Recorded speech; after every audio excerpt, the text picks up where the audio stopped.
तस्मै श्रीगुरुवे नमः। श्रीपरं गुरुवे नमः। परम्पराचार्य गुरुभ्यो नमः। सकलकलुषविध्वंसकं श्रेषां परिवर्धकं धर्मसम्बन्धकं भवद्भीमनः प्रतिबोधकारकं पुण्यप्रकाशकं पापप्रणाशकं शास्त्रं श्रीमोक्षमाय प्रकाशकनामधेयम् अस्य मूलग्रन्थकर्तारः श्री सर्वज्ञदेवः तदुत्तरग्रन्थकर्तारः श्री गन्धर्वदेवः तेषां वचनानुसारमासाद्य कुन्दकुन्दाम्नायि पण्डितप्रवर्तोदमयजी विरचितं श्रोतारः सावधानतया शृण्वन्तु। तत्रोत्तरमङ्गलमालया यत्पुण्यमुत्पद्यते तत्पुण्यं भक्तश्रोत्रीणां मङ्गलं भूयात्। मङ्गलं भगवान् वीरो मङ्गलं गौतमो गणी मङ्गलं कुन्दकुन्दार्यो जैनधर्मोऽस्तु मङ्गलं सर्वमङ्गलमाङ्गल्यं सर्वकल्याणकारकं प्रधानं सर्वधर्माणां जयतु शास्त्रम्। मंगलमय मंगलकरणवितरागविज्ञान नमो ताहि जातेन्द्रे अर्हन्तादिमहान्। करि मंगल करि होमः ग्रंथ करण की काज यात मिले समाज सौ पावे निज पदुराज।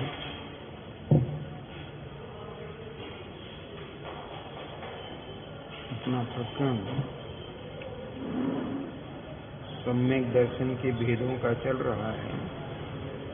यद्यपि सम्यक दर्शन में भेद नहीं होते हैं, सम्यक दर्शन की उत्पत्ति की अपेक्षा भेद कहे जाते हैं। जो 10 भेद कहे, फिर निश्चय व्यवहार भी कहा, फिर ये 3 भेद गिनाए, औपसमिक, छायोपसमिक और छायक। अब इन तीनों के लिए क्या परिभाषाएं हैं वो बताते हैं। औपसमिक सम्यक के भी 2 भेद हैं, प्रथमोपसम सम्यक और द्वितीयोपसम सम्यक।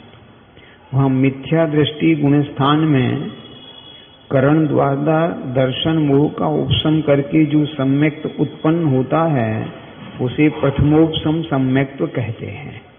माने पहली बार जो हुआ है दर्शन मोहिनी कर्म का, उसका नाम क्या है? प्रथमोपसम सम्यक्त।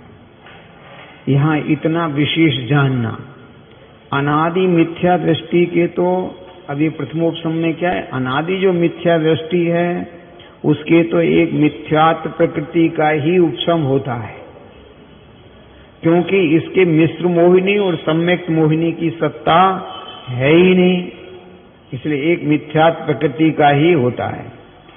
जब जीव के उपशम सम्यक्त को प्राप्त हो और वहां उस सम्यक्त के काल में फिर मिथ्यात्व के परमाणुओं को मिश्र मोहिनी रूप व सम्यक्त मोहिनी रूप परिणमित करता है, फिर अगर होगा तब 3 प्रकृतियों की सत्ता हो जाती है।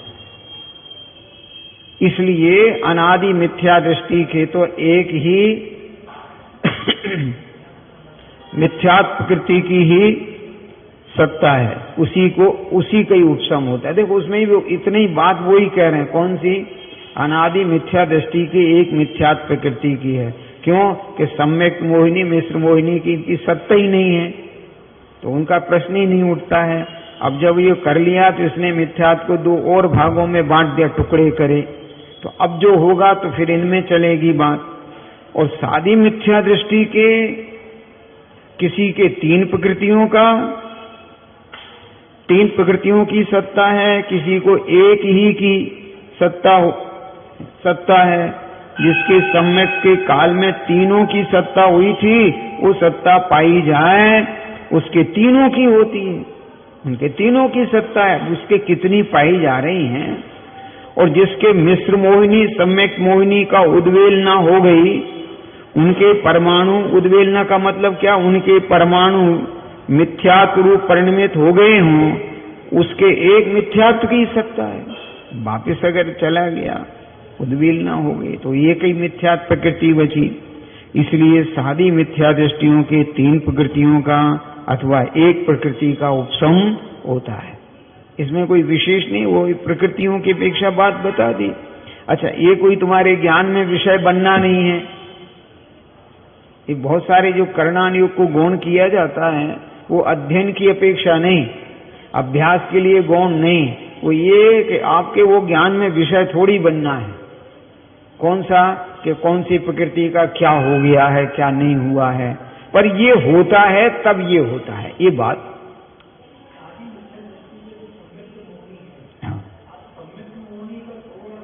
सम्यक मोहिनी माने सम्यक दर्शन नहीं है, वो है तो सम्यक की घातक है, लेकिन इतनी घातक नहीं है जो बहुत ज्यादा नुकसान पहुंचा दे। है तो घातक है तो घातक ही नहीं, वही मैं बता रहा हूं ना। है तो सम्यक, वो नाम शब्द क्या है सम्यक, तो ऐसा लगता है जैसे कोई अच्छी चीज हो, अच्छी नहीं है परंतु इतनी विशेष घातक भी नहीं है। हाँ, पर घात तो कर ही रही है, पर ऐसी नहीं कि सम्यक तो हो गई नहीं, तो उनकी सत्ता का दबा लेता है। जैसे तुम्हारे हमारे सभा में बहुत सारे हमारे शत्रु तो हैं, अरे विपक्ष में तो हैं, विरोध में तो हैं, पर ऐसे विरोधी नहीं है जो हमारा नुकसान पहुंचा दें। अब बताऊं वो कैसे, वो भी बता देता हूं। एक तो सदन में होते हैं विपक्षी दल के नेता, ठीक, वे तो पूर्ण तुम्हारे उसका विरोध ही करेंगे, ठीक। अब तुम्हारे ही दल के कुछ नेता हैं, वो आपकी बात से सहमत नहीं है, लेकिन वे नुकसान नहीं पहुंचा रहे, क्या?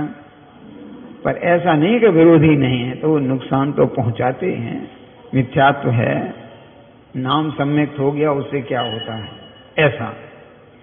उपसम क्या है, अब ये उपसम की समझना। उपसम क्या सुख कहते हैं? अनुवृत्तीकरण में किए अंतरकरण विधान से जो सम्यक के काल में उदय आने योग्य निषेध थे।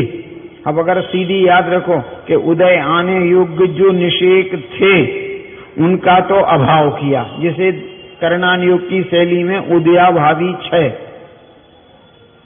शब्द तो सुना होगा ना, उदयाभावी क्षय।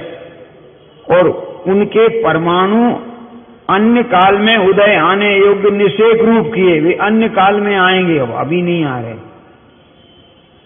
आ सकते हैं ना, पढ़े हैं तो। तथा अनुवृत्तीकरण में ही किए उपसम आदि विधान से तो उस काल के पश्चात उदय आने योग्य निषेध थे, वे उदीर्णा रूप होकर इस काल में उदय न आ सके ऐसे किए। अब उदय नहीं आ सकते, उनकी उदीर्णा कर दी, माने बलात् लाकर, उदीर्णा का मतलब बलात् लाकर निकाल देना। जैसे आयु कर्म की उदीर्णा को समझाते हैं कि इतनी आयु तो थी, अरे 100 साल की तो थी, लेकिन दुर्घटना घट गई, आयु की उदीर्णा हो गई। ये आयु की उदीर्णा भी अल्प आयु वालों के होती है, असंख्यात वर्ष वालों के नहीं होती। किनके? हाँ, तो यहां अल्प का अर्थ क्या लेना? संख्यात आदि से कम, इन सब की तो उदीर्णा होती है।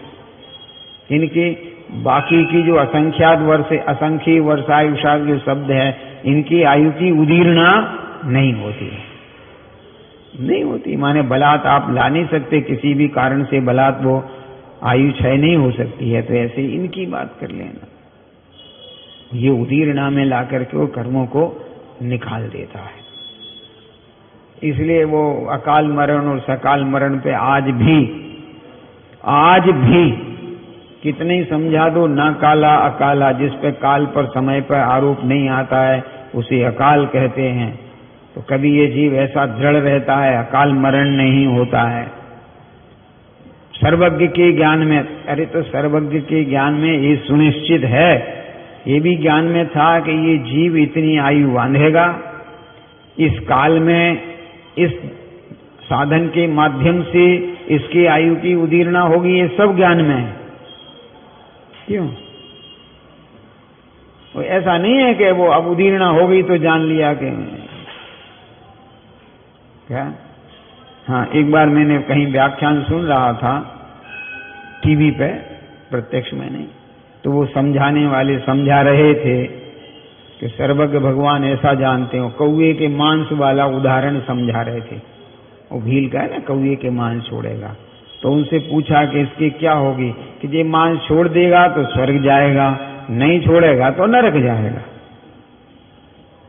सर्वज्ञ के ज्ञान में झलक रहा है कि छोड़ेगा तो स्वर्ग जाएगा, नहीं छोड़ेगा तो नरक जाएगा। मैंने कहा ये तो हम और आपके ही ज्ञान में हो रहा है, लेकिन क्या करें, जो अंदर का जो भाव है ना कि इसका परिहार करना, तो कुछ तो भी,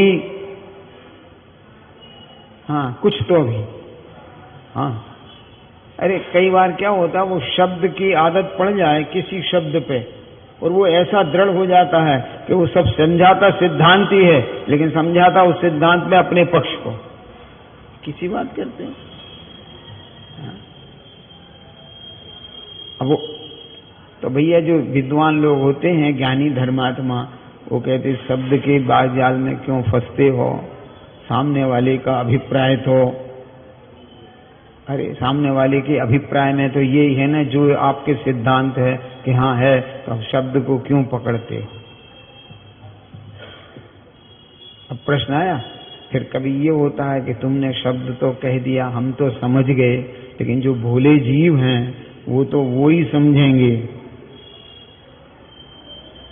अब आपके ऊपर परिणाम है कि आप आगम का शब्द रखना कि अपनी मान्यता का रखना।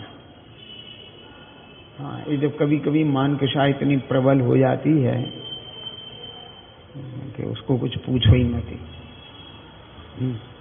आप ही समझाते थे कि मुनिराज कमंडलू में शौच के लिए भी कच्चा पानी प्रयोग नहीं करते। आज भी सभी मुनिराज, हाँ ऐसा कोई मुनिराज नहीं है जो कच्चा पानी शौच को कमंडल में लेते हों, आज भी। और फिर कह रहे वो अण है ना, तत्काल का छना हुआ जल प्रासुक कहलाता है। यार कैसी बातें कर रहे, अभिषेक कर सकते हो, ये कैसे हो तुम। मुनिराज तो शौच में काम नहीं लेते हैं, वो अप्रासुक है, अनछना नहीं अप्रासुक। तुम यहाँ अभिषेक में, पर वो एक क्या कहें, हाँ रूढ़ी से जो चला आ रहा था उसकी हट है, हाँ हट बुद्धि, अब वो मान्यता जाती नहीं है, चलाते रहते हैं। तो ऐसी बहुत सारी बातें आपको आगम में मिल जाएंगी। तो ये ज्ञानियों को चाहिए कि वहां अभिप्राय पकड़ लें और उसकी हट बुद्धि को गौण कर दें। और क्या, समझ लो इनकी ऐसी मान्यता है भाई, हमारा अभिप्राय ये है, इनके अभिप्राय ये है, निर्णय आप करो। हमारा तो निर्णय ये है।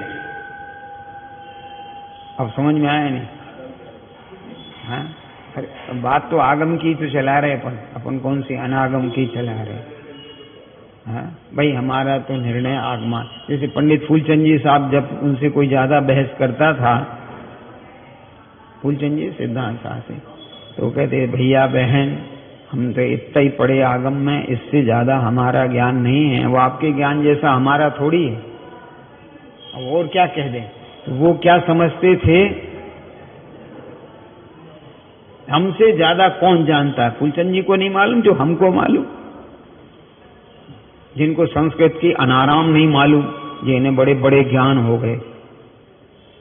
तो अब क्या करें, बस बस बस चुप रहना, क्या करना है। ऐसा सब जगह घटा लेना चाहिए, बस और कुछ नहीं है। इस प्रकार जहां सत्ता तो पाई जाए, उदय ना पाया जाए, देखो ये सब सारांश निकाल दिया, उसका नाम उपशम है। यह मिथ्यात्व से हुआ प्रथमोपशम सम्यक है, सो चतुर्थ आदि सप्तम गुणस्थान पर्यंत पाया जाता है। वहां तक भी इसकी स्थिति है, वहां भी हो। तथा कई विषयों में फूलचंद जी साहब कहते थे कि टोडरमल जी को एक ग्रंथ मिले ही नहीं ना पढ़ने को। प्रश्न आया समझ में भाई, उनको जो विषय मिला नहीं, फिर भी उन्होंने अपने ज्ञान के अनुसार उस समय लिखा है। अब जिनको विशेष मिल गए उनको समझ लेना चाहिए। जैसे हमने अनाराम प्राथमिक स्तर का समझा दिया, अब उच्च स्तर का कि हमको और इतनी ऊंची भाषा नहीं मिली, भैया जैसा है। इसलिए पंडित जी ने स्वयं कहा, भैया भाषा में मत उलझो। किसमें? अरे किसमें नहीं उलझे? जैसे बुंदेलखंड में जाना, वो कहेंगे इते आओ, मैंने कहा लिख लेता हूं इते आओ। इते क्या होता है? ना तो ये हिंदी है, ना ये संस्कृत है, ना कोई सी भी भाषा नहीं है। वो भैया स्थानीय भाषा है, बोलचाल की। कौन सी? लिखने में नहीं चल, बस इतना ही समझना, ये लेखन में नहीं चलेगा। शुद्ध लेखन में शुद्ध चलेगा, दूसरा नहीं चलेगा। अब आगे ना बहुत सारी बातें, तो आगम जब करेंगे तो आगम के ही शब्द चलेंगे। चौथे गुण स्थान में भी हो सकता है। सबकी स्थिति अलग अलग, सबका परिणाम अलग अलग, सब में भिन्नता पाई जाएगी। देखो, और क्षयोपसम सप्तम गुण स्थान में क्षयोपसम सम्यक्त से जो उपसम सम्यक्त हो, अब क्षयोपसम हो गया, अब उपसम। उपसम में और छायक में कोई अंतर नहीं होता, इतना निर्मल होता है, ये ध्यान में रखना। उपसम सम्यक्त इतना निर्मल होता है जैसे छायक बस, छायक नहीं, छायक नहीं, छायक बस ऐसा। उसका नाम द्वितीयोपसम सम्यक्त है।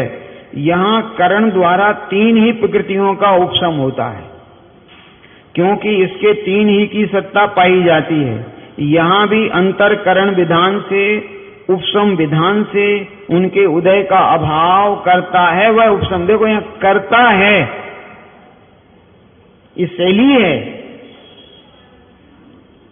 और यूं देखो तो करता नहीं है, ये सब होता है, और होता है उसको। ये तुम्हारे ज्ञान में क्या आएगा बता दो?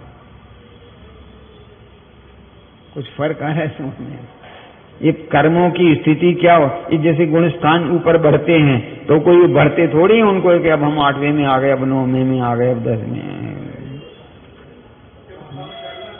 लेकिन नहीं, शैली तो है, उसने ये पुरुषार्थ किया तो ये स्थिति हो गई, ये पुरुषार्थ किया तो ये कर्मों का ये हुआ, इसके बाद ये हुआ, आगे बढ़ता चला गया, हाँ चढ़ता गया। अब कोई यहाँ चढ़ने को कोई सीढ़ियां हैं क्या? चढ़ता गया। तो लेकिन अब बताएं कैसे? अरे बताएं कैसे? अकेला बढ़ना लिखेंगे तो गुण स्थान नहीं बनेगा, 1 2 ऐसी संख्या नहीं बनेगी। आप समझ में आया नहीं आया? संख्या बनाएंगे तो चढ़ना शब्द आएगा ही आएगा। है? दोनों बातें हैं, बढ़ाता है, इस करणानुयोग की शैली है। अध्यात्म कहता नहीं कोई नहीं बढ़ाते, वो अपने आप बढ़ते चले जाते हैं स्वरूप की स्थिरता से। जी हाँ, दोनों सही है।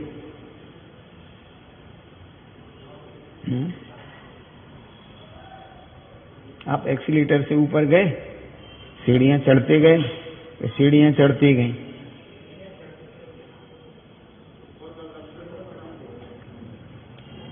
अच्छा, अभी घबराओ नहीं। और वो जो दूसरी रहती है ना, जिससे गाड़ी वगैरह जाते हैं साइड में, हैं? रैप, हाँ रैप, हाँ रैम्प, जो भी शब्द हो वो आप देख लेना। कितने चढ़े, कितनी सीढ़ियां चढ़ गए? तो बढ़ने में ये अर्थ निकलता और चढ़ने में स्टेप बन रहे कि अब तुम कहां तक आ गए। ऐसा कुछ फर्क आ गया समझ में?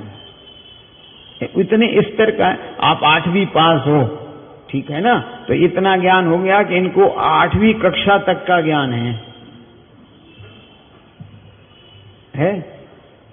ये 12वीं पास हैं, माने यहां तक का ज्ञान है। और जिनने कोई कक्षा नहीं पढ़ी है तो ज्ञान तो है, परंतु ज्ञान का निषेध थोड़ी कर रहे हैं। हाँ, ऐसे ऐसे भी लेखक हैं कि जो विशेष नहीं पढ़े और उनके ऊपर पीएचडीयां हो रही। जी हाँ, हिंदी के लेखक, और उनकी किताबें चल रही एमए में, और वे खुद एमए नहीं है। स्वयं ने, मेरे समझ में आया नहीं आया, तो उनको ज्ञान तो है, लेकिन उनको ये नहीं कह सकते कि इतने पास हैं। ऐसा। इस प्रकार अच्छा एक रह गया, गिरते हुए किसी के छठे पांचवें चौथे में भी रहता है। अगर गिरे तो ये गिरना भी क्रम से, जिस क्रम से चढ़ते हैं उसी क्रम से गिरते हैं। ऐसा नहीं है कि ऊपर से सीधे नीचे आ गए। 11वें से गिरेगा, 10वें में, 9वें, 8वें, 7वें, छठे, एक क्रम से धीरे धीरे गिरता चला जाएगा। हाँ, ऐसा नहीं। वो चौथे सासादन गुण स्थान में तो है कि चौथे गुण स्थान से गिरा और मिथ्यात्व में आया नहीं, माने मिथ्यात्व की भूमि को अभी स्पर्श किया नहीं और रत्न शिखर का पर्वत रहा नहीं, छूट गया, उसका नाम सासादन गुण स्थान है। हाँ, सासादन माने आसाधना सहित। अरे सासादन माने आसाधना सहित, सा आसाधना, विराधना कठी। मिथ्यात्व में नहीं आए हैं लेकिन विराधना तो कर दी है, विराधना। इसलिए कहा ना, मिथ्यात्व प्रकृति में से किसी एक कर्म का, अनंतानुबंधी क्रोधमान माया में से किसी एक प्रकृति का उदय आ जाता है और अभी मिथ्यात्व का उदय नहीं आया है। जी हाँ, सासादन गुण स्थान में अनंतानुबंधी क्रोधमान माया लोभ में से किसी एक का उदय आ जाता है और अभी मिथ्यात्व का आया नहीं, आएगा लेकिन अभी नहीं आया है। पर ये सब कहाँ है? वो ज्ञान का विषय है। उस समय में पता नहीं लगता है कि कितनी देर लगी उसमें, पर समय तो है। हाँ? नहीं, सप्लीमेंट्री अलग बात है। सब नहीं, बता देता हूं। जज ने निर्णय किया, लिखा और माने मोहर लगाई, बस लगाते से आप सजा के पात्र हो गए कि नहीं, या निर्दोषता में अपन उसको एक नहीं ले, हो गए कि नहीं, लेकिन अभी तुम्हारे पास आदेश आया कहां है? अरे उसने वो सब कर दिया, अब उतने में समय तो लगेगा। अरे भाई वो देगा, उसको देगा, आपको देगा, इतना जो समय लगा, परंतु क्या कहें, ऐसा अर्थ समझ लेना चाहिए। इस प्रकार उपसम सम्यक तो दो प्रकार का है। सुबह सम्यक तो वर्तमान काल में छायकवत निर्मल है। ये वर्तमान काल माने यहां नहीं, उपसम के काल में इसके प्रतिपक्षी कर्मों की सत्ता पाई जाती है, इसलिए अंतर मुहूर्त काल मात्र वह सम्यक तो रहता है, पश्चात दर्शन मोह का उदय आ जाता है। थोड़े समय को जैसे बिजली चमकी, पूरा प्रकाश,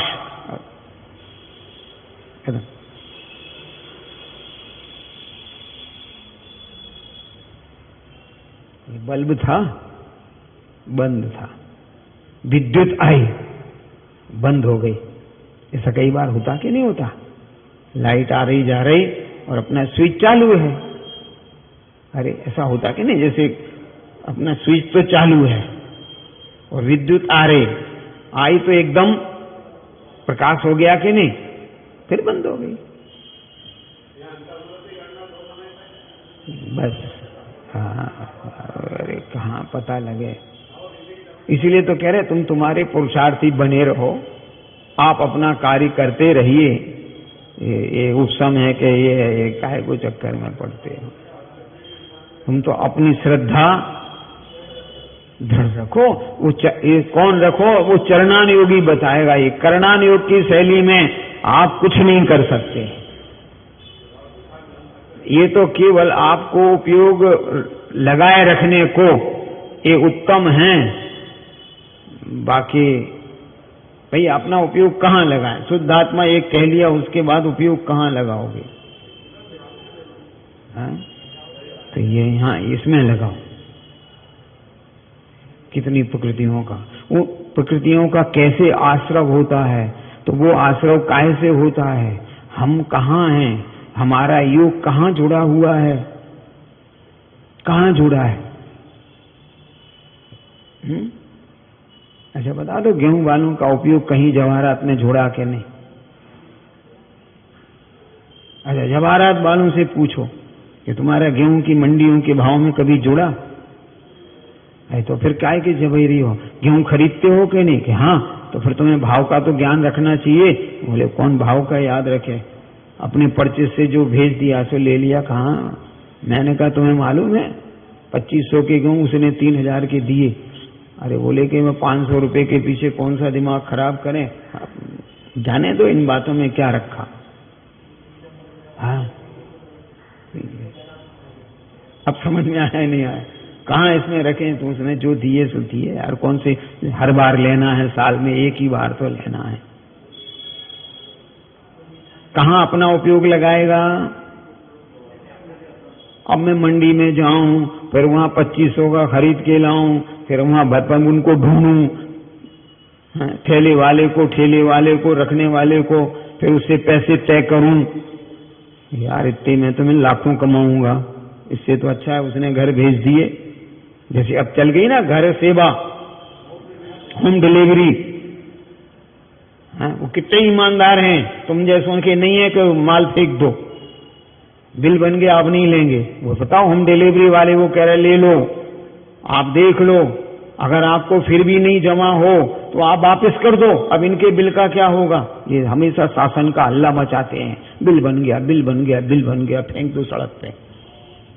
बेकार की बात करते हो। अच्छा वापस ले लेते हैं कि नहीं? तुम्हें सिर्फ वो नहीं कह रहे कि खराब है, तुम्हें पसंद नहीं आया, नहीं जमा, वापस कर दो। अब वो जो भी उनकी, मैं उसमें नहीं पर करते हैं कि नहीं, तो फिर वे ईमानदार कहलाए कि नहीं? तो तुम इसीलिए सब लोग लेने लग गए। क्या एक तो अपना भीड़ भाड़ में जाने से बचे, दुकान पे 25 चीज देखने से बचे, नहीं बचे, कोरोना से बचे, कागज नहीं देख लिए सब, उसमें अपने मोबाइल में रेट देख लिए, ऑर्डर दे दिया, उनने माल भेज दिया, अपने घर पे चेक कर लो, कहाँ झंझट पानी, वो पैसे घर आ रहे हो। नहीं तो यहां भी ऐसा ही कर लो ना,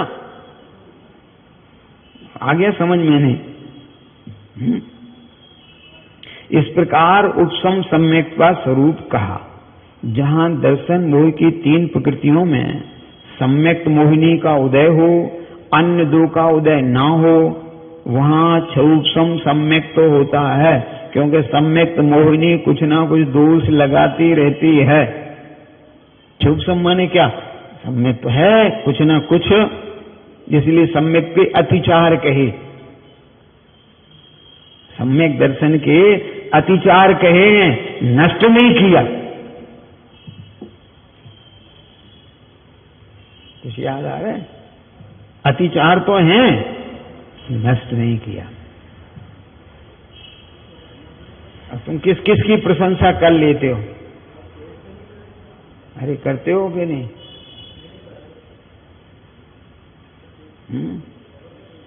अरे कुछ नहीं, यूं प्रशंसा का भाव नहीं है, लेकिन क्या करें, उनके साथ हैं तो प्रशंसा।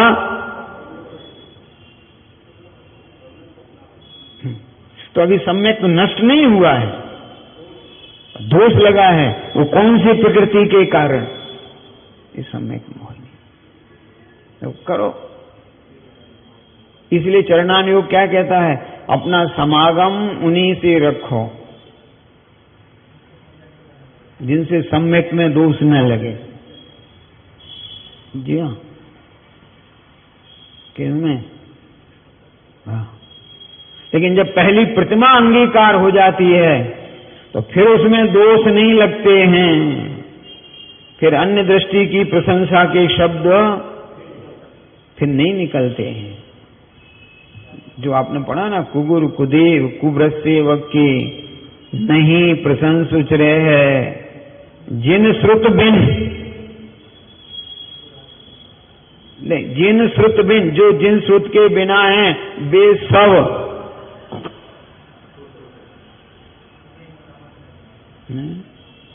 तिन्हें न नमन करे।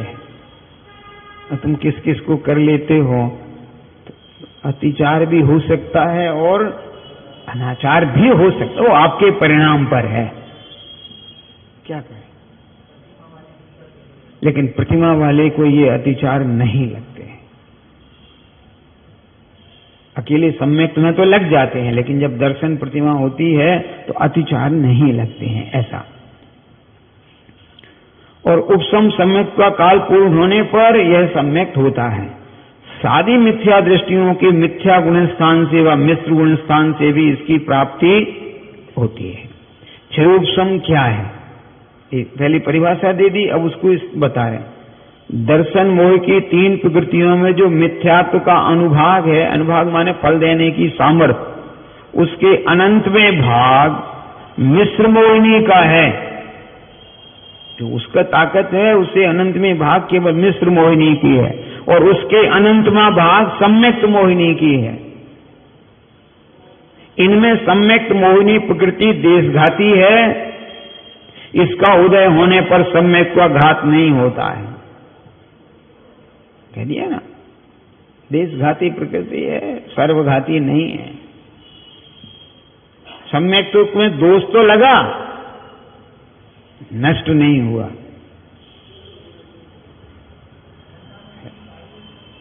गई। किंचित मलिनता करे, किंचित मूल घात ना कर सके, उसी का नाम देशघाती है। मूल घात नहीं कर सकती है, मलिनता तो करती है। कुछ फर्क है? नहीं, नहीं करते।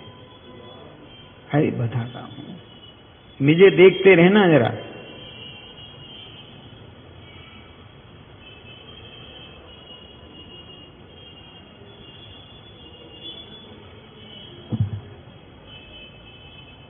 अब बता दो दोनों में तरीका कौन सा सही है? दो तरीके हैं, बताइए। सबके जिनके चश्मे वो तो बताई दो कम से कम। क्यों नहीं? हम ऐसे नहीं मानते, हम तो पहले क्यों पहले ही रखते हैं। है सुरक्षित रहेगा, एक हाथ से सुरक्षित नहीं रहेगा। ये तो टूटा नहीं है, इसे टूट नहीं जाएगा। अब समझ में आ गया ना, टूट नहीं जाएगा, लेकिन दोष तो लगा। इसलिए देख लेना, बहुत सारे लोगों के एक तरफ के चश्मे टूटे मिलते हैं, ये एक साइड से यहां से टूट जाता है, आड़े तिरछे हो जाते हैं। ऐसा रख, यही पता नहीं आड़ा तिरछा कौन सा है, नहीं है ना पता। बोलो ऐसा रख के पता लगाएं कि ऐसा रख के पता लगाएं, सही कौन सा बैलेंस। देखो, एक तो कह रहे ऐसा रखो, ये दोनों ये बिल्कुल उससे स्पर्श होना चाहिए। एक कहता है ऐसा रखो, दोनों स्पर्श होना चाहिए, सही कौन सा है? पहला या ये वाला कि ये वाला? ये पता ही नहीं है, ये वाला सही है। जी हाँ, अभी पता नहीं है। ये ऐसा रख के देख लो, ये और दोनों एक साथ स्पर्श होना चाहिए, माने आपका बैलेंस सही है। और ये किया है तो बैलेंस गड़बड़ है। अभी तो कह रहे हैं, अभी तो अमन सब लगाते हैं। ये सब मैं इसको नहीं समझा रहा हूं, ध्यान रखना। मिथ्यात्व को सम्यक्त प्रकृति की अपेक्षा बता रहा हूं कि दोष तो है।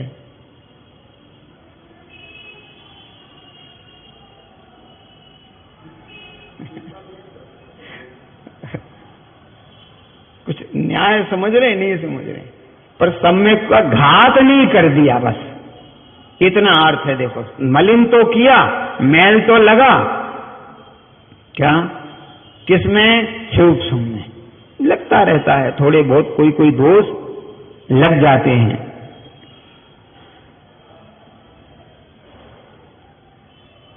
जहां मिथ्यात्व व मिश्र मिथ्यात्व के वर्तमान काल में उदय आने योग्य निषेकों का उदय हुए बिना ही निर्जरा होती है, वह तो क्षय जानना। और इन्हीं के आगामी काल में उदय आने योग्य निषेकों की सत्ता पाई जाती है, वही उपसम है। और सम्यक मोहिनी का उदय पाया जाता है, ऐसी दशा जहां हो सो क्षय उपसम है। माने कुछ क्षय कुछ उपसम। अगर सामान्य अर्थ करें, कुछ क्षय और कुछ उपसम, तो आगम में कह दिया उदयाभावी क्षय। उदय में नहीं है। उस उदय में कौन है? सम्यक्त मोहिनी। तो थोड़ा बहुत दोष आ जाता है, मलिनता आ जाती है। आती है नहीं आती? चश्मे को हाथ से पोंछा, उंगलियों से, और एक वस्त्र से पोंछा, अरे समझ रहे नहीं? और एक चिकने वस्त्र से पोंछा, रेसे वाले। आपको 3 समझ में आया नहीं? अरे आपको 3 आ रहे हैं? एक तो उंगलियों से, एक चश्मा खराब हो रहा था, उंगलियों से पोंछ लिया, ठीक। एक ने एक सूती कपड़े से साफ कर लिया, एक ने रेसे वाले सूती कपड़े से साफ किया। रेसे समझ, रुइये वाला। किसका कांच ज्यादा साफ होगा?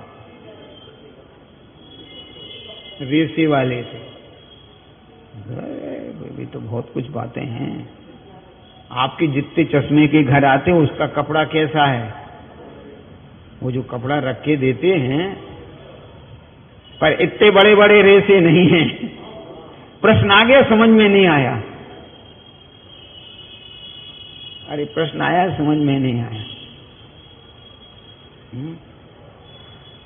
किस वाला? क्योंकि एक एक रेसा उनको सहजता से वो कांच पर किसी प्रकार की क्षति नहीं पहुंचाएगा, और ये वस्त्र आपका क्षति पहुंचा सकता है। क्योंकि अगर कांच पे ज्यादा कोई कंकर होगा और आपने इससे रगड़ दिया तो कांच में स्क्रैच आ जाएंगे, और रेसे वाला होगा तो रेसे के अंदर फंस के वो कांच को नुकसान नहीं पहुंचाएगा। अरे भैया, ये मैं श्रद्धा के लिए ध्यान रखना है। चश्मे के उदाहरण ऐसे ही नहीं समझा रहा हूं, आपको तो लग रहा होगा यूं ही कुछ भी लगे। हाँ, श्रद्धा माने दृष्टि, और दृष्टि के दोष समझा रहा हूं। कुछ फर्क आ रहा है पकड़ में? नहीं। अरे इसका जो बता रहा हूं वो किसका? अरे चश्मे के कांच का। अरे समझ में आ रहा है? नहीं आ रहा है? तो एक बैठा बैठा हमसे कहने लगा, पंडित जी आप पढ़े जरूर हो, फिर भी कुछ दोष तो है। मैंने कहा भैया अब हमारे इसमें कौन सा दोष है कि हिंदी में ऐनक कहते हैं, चश्मा नहीं कहते हैं। और आप चश्मा चश्मा जब से ही कह रहे हो, पर तुम्हारे ज्ञान नष्ट नहीं हो गया है, तुम्हें भी ज्ञान में है ऐनक। उसने क्या कहा मालूम? कि तुम्हारे ज्ञान में ऐनक तो है, लेकिन इसलिए तुम्हारी इस भाषा में दोष तो है। क्या बात कर गए? ऐसा है वो सम्यक मोहिनी। अब आपको कुछ फर्क पकड़ में आ रहे नहीं आ रहे हैं? वो उसने, सामने वाले ने ये नहीं कहा कि तुमको कुछ आता नहीं है, कि ज्ञान नहीं है, कि अनपढ़ हो, परंतु मैं समझ में आ गया नहीं, दोष तो है। ऐसे दोष लग जाते हैं। क्या?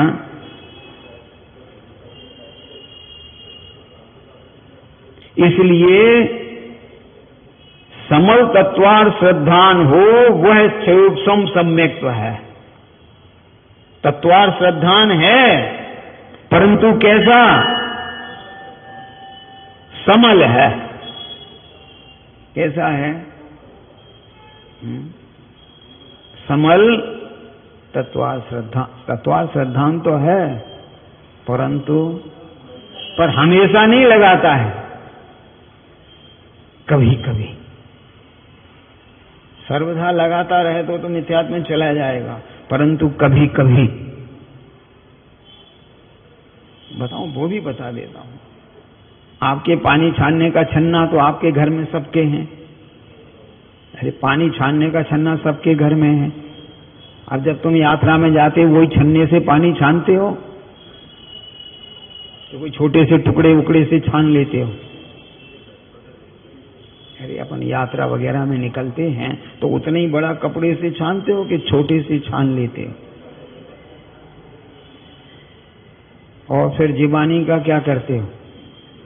नहीं, घर पे तो कुएं में नहीं, अभी ध्यान रखना अपना प्रकरण क्या चल रहा है। घर पे तो सब वही करते थे, परंतु दोष है कि नहीं? अरे दोष है कि नहीं, पहले बस इतनी बात करो, फिर कर लेंगे। ये ऐसा समल है, माने नष्ट नहीं किया उसने। अरे आपके आचार को नष्ट नहीं किया है, पानी छाना है, सब किया है, परंतु है कि साहब ऐसा तो आगम में कहीं लिखा है क्या? बताता हूं, आप चिंता क्यों कर रहे हो? अपन सब जितने पानी छान के पीते हैं जैन हैं, पर सबके समलता है, कोई के निर्मल पानी छना पीते नहीं है। कोई नहीं पीता है पानी छान के, सब सदोष पानी छान कर पीते हैं। ये जितने त्यागी व्रती हैं विद्यासागर महाराज के शिष्यों को छोड़ के, देखो सबको नहीं गर्भित कर सकता हूं। क्यों? कि आप तो बोरिंग का पानी पीते हो,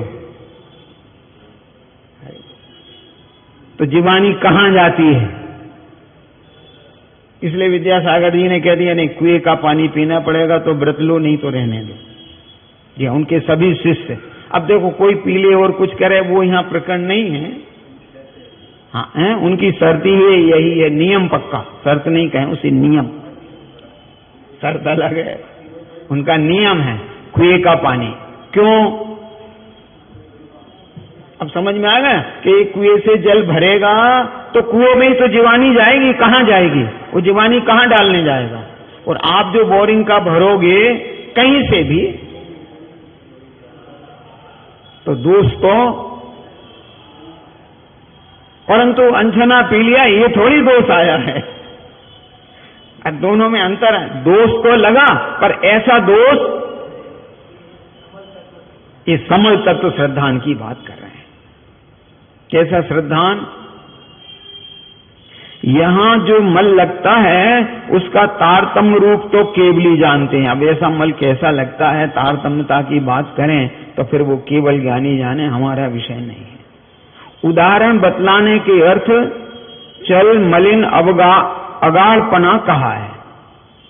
वहां व्यवहार मात्र देवादिक की प्रतीति तो हो, परंतु अनंत देवादि में ये मेरा है, ये अन्न का इत्यादि भाव से चलपना है। आपके भी बता दें यही चलपना? बताऊं कि नहीं बताएं? अच्छा, जिन लोगों ने वहां वेदी में भगवान विराजमान कराए, बगल की वेदी में, वे जब आयोजन करते हो, विधान आदि करें, तो वे यहां नहीं करते।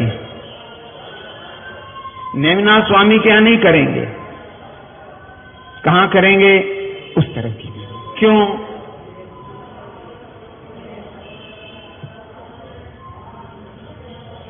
कुछ अंतर आया? पकड़ में नहीं आया। नहीं, भगवान में भेद नहीं किया उन्होंने। भगवान के प्रति यहां कोई वो ऐसा भाव नहीं है, परंतु कि मेरे भगवान है, मैंने इनको विराजमान किया है। नहीं, सम्यक में कहीं कोई दोष नहीं है, कोई भगवान के प्रति अन्यथा परिणाम नहीं है, परंतु हल्का ना के बराबर। और अभी कोई कहे कि नहीं भैया यहाँ ये प्रतिकूलता है, यहां कर लो, तो उसे ऐसा कोई वो नहीं है। नहीं, ऐसा नहीं कि नहीं करेगा, यहां कर लेगा, परंतु है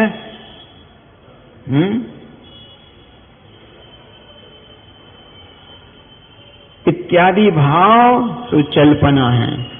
शंकादि मल लगने से मलिनपना है। शंका, कांक्षा, विचिकित्सा, ये जो 8 अंग कहे हैं, 8 दोष शंका आदि, वो लगना वो मलिन है। क्यों? यहां शांतिनाथ शांति के करता है। या फंसे अपन सब पहले कल कहा था ना, अपन सब सम्यक दृष्टि है ना। शांतिनाथ शांति के करता।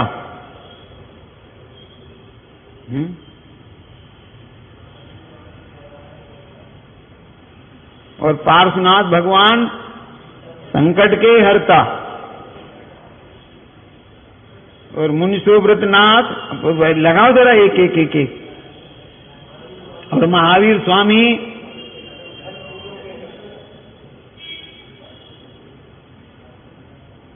नहीं मिथ्यात्वी की बात, अभी यहां मिथ्यात्वियों का प्रकरण नहीं चल रहा, उल्टा अर्थ नहीं कर बैठना। अभी बात किनकी चल रही?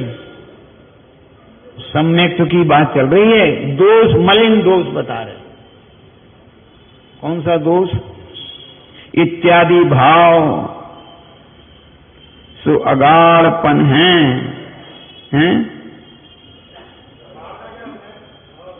हाँ, यहां गाढ़पना नहीं है, अवगाढ़ नहीं है, वो अगाढ़ शब्द है। हाँ।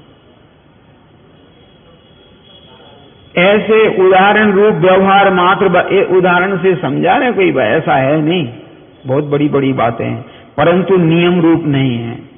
क्षयोपम सम्यक्त में जो नियम रूप कोई मल लगता है, सो फिर वो केवली जानते हैं, हमारा विषय नहीं। इतना जानना कि इसके तत्वार्थ श्रद्धान में किसी प्रकार से समलपना होता है, अब तो इतना याद रखो है? इसलिए यह सम्यक निर्मल नहीं है। इस क्षयोपम सम्यक का एक ही प्रकार है, इसमें कुछ भेद भी नहीं है। जैसे सम्यक में उपसम किए थे, इसमें कोई भेद नहीं, बस दोष लगते हैं। किसके? शंका भी हो जाए, कभी कभी कांक्षा भी हो जाती है। भगवान नहीं, मेरे कोई कांक्षा नहीं है, अब मैं सच बता देता हूं, पर हे भगवान मेरा समाधि मरण हो। सम्यक में दोष नहीं। अरे जब तू सम्यक है तो समाधि मरण होगा, इसमें क्या कोई कांक्षा करता है, तो बता दे पहले। अरे जब तुम सम्यक हो तो तुम्हारा समाधि पूर्वक ही तो देह छूटना है, कांक्षा काय तो करते हो? कुछ फर्क लग रहा है? तो सम्यक से निषेध नहीं किया, परंतु किंचित कांक्षा है कि नहीं है वो?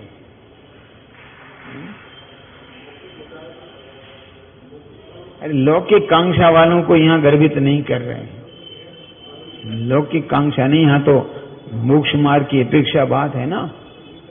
अरे भाई मोक्ष तो होगा नहीं, मोक्ष तो होगा नहीं, तो ये तो है कि अपना समाधि मरण हो। हैं?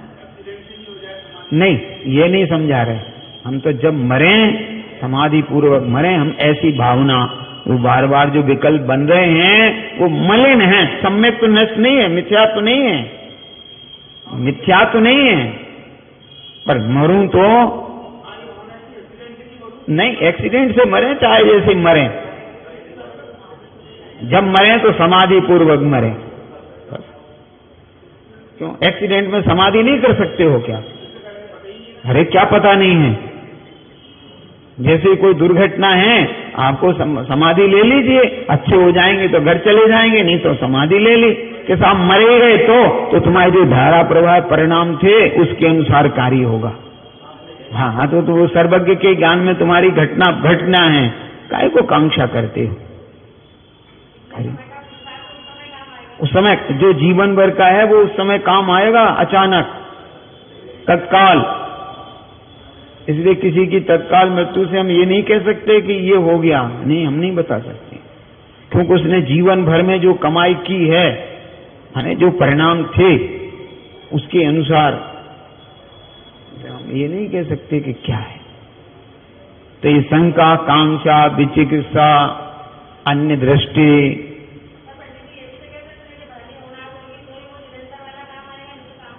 तो भली होनहार उनके ही होती है। सम्यक्ति की बात चल रही है, वे अन्यथा वालों की थोड़ी चला रहे। अपन प्रसंग से भटक गए ना, थोड़ा सा इनने जरा सा धक्का मारा, नीचे आ गए। अरे बात अपन क्षयोपम सम्यक की चला रहे थे। अरे कुछ फर्क आया समझ में नहीं?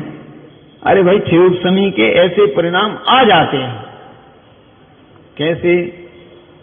अरे थोड़ा बहुत नहीं आ जाता है, नहीं आ जाता है, आ जाता है। ऐसा इतना विशेष है कि छायक सम्यक के सम्मुख कितना इच्छाएक सम्यक के सम्मुख होने पर अंतर मुहूर्त काल मात्र जहां मिथ्यात्व की प्रकृति का क्षय करता है वहां ही दो प्रकृतियों की सत्ता रहती है। अब इच्छाएक सम्यक होने पर, होते समय उसके पहले, पश्चात मिश्र मोहिनी का भी क्षय करता है और सम्यक मोहिनी की सत्ता रहती है। पश्चात सम्यक मोहिनी की कांडक आदि क्रिया नहीं करता, वहां कृतकृत्य वेदक सम्यक दृष्टि नाम पाता है, ऐसा समझ लेना। कृतकृत्य को क्षयोपशम के अंतर्गत कहा है, वो तो क्षय के निकटवर्ती हो रहा है, और क्षयोपशम सम्यक का नाम वेदक सम्यक है। वेदक कह दिया, ये तो कर्म की अपेक्षा ये सब भेद किए।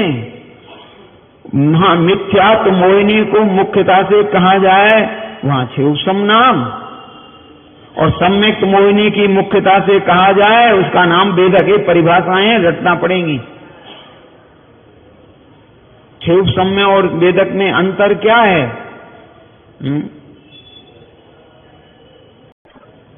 अरे क्षयोपशम वेदक दो कहे तो कहां कि मिथ्यात्व मिश्र मोहिनी की मुख्यता से कहा जाए तो क्षयोपशम, और केवल सम्यक मोहिनी की अपेक्षा कहा जाए तो वेदक सम्यक कहा जाए।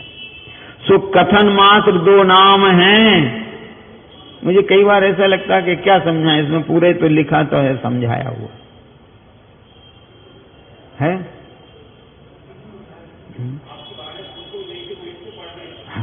वो बस पढ़ ही रहे हैं, और क्या करेंगे। देखो, स्वरूप में भेद नहीं है, है में स्वरूप में भेद नहीं है नहीं, स्वरूप में भेद नहीं है।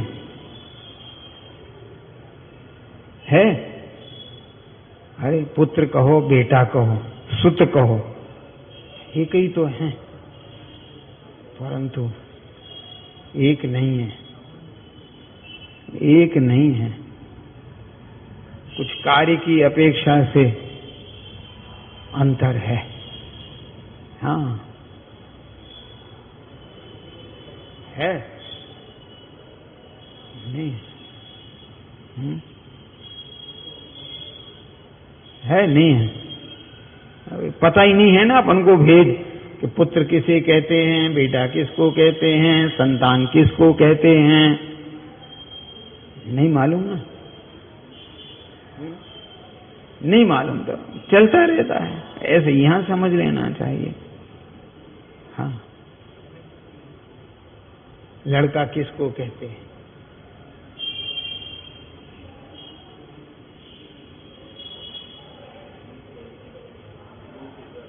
बात तो एक, पुत्र कहो, बेटा कहो, लड़का कहो, इसमें क्या अंतर है पंडित जी, जरा बताना।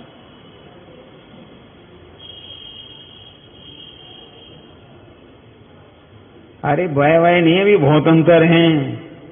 हाँ, इन ज्योतिषियों की पत्रिका पढ़ के देख लो, उसमें पुत्र लिखा है, लड़का नहीं लिखा है।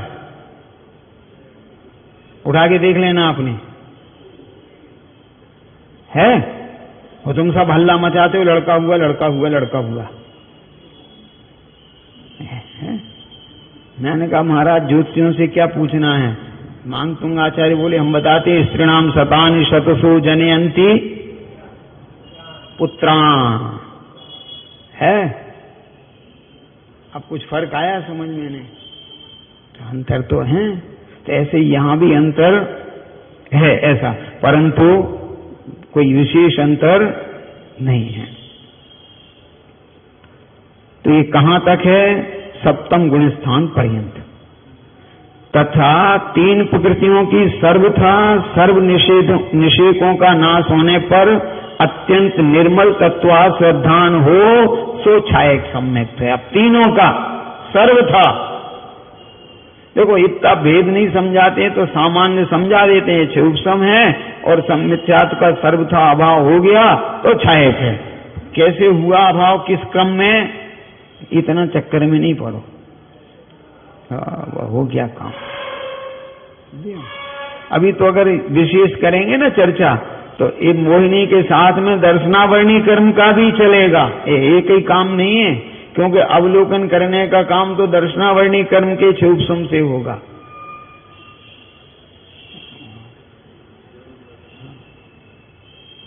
कुछ आया समझ नहीं, तो वो भी देखेंगे, लेकिन यहां मुख्यतः आपकी श्रद्धा की अपेक्षा है। अभी किसकी अपेक्षा? तो जिनके एक बार छायक सम्यक्त हो जाता है, फिर वे कभी मिथ्यात्व में नहीं आते हैं, कभी नहीं आते। और जब छायक सम्यक्त हो गया, अगर मान लो मोक्ष नहीं हो पाया, तो कहां जाएंगे? नहीं, कहां जाएंगे? स्वर्ग में। कहां जाएंगे? स्वर्ग में। क्या करेंगे वहां स्वर्ग में भी? क्योंकि अन्यथा श्रद्धा तो कुछ है ही नहीं, मिथ्यात्व का कुछ काम ही नहीं है। क्या करेंगे क्या वहां? वहां से लौट कर आएंगे,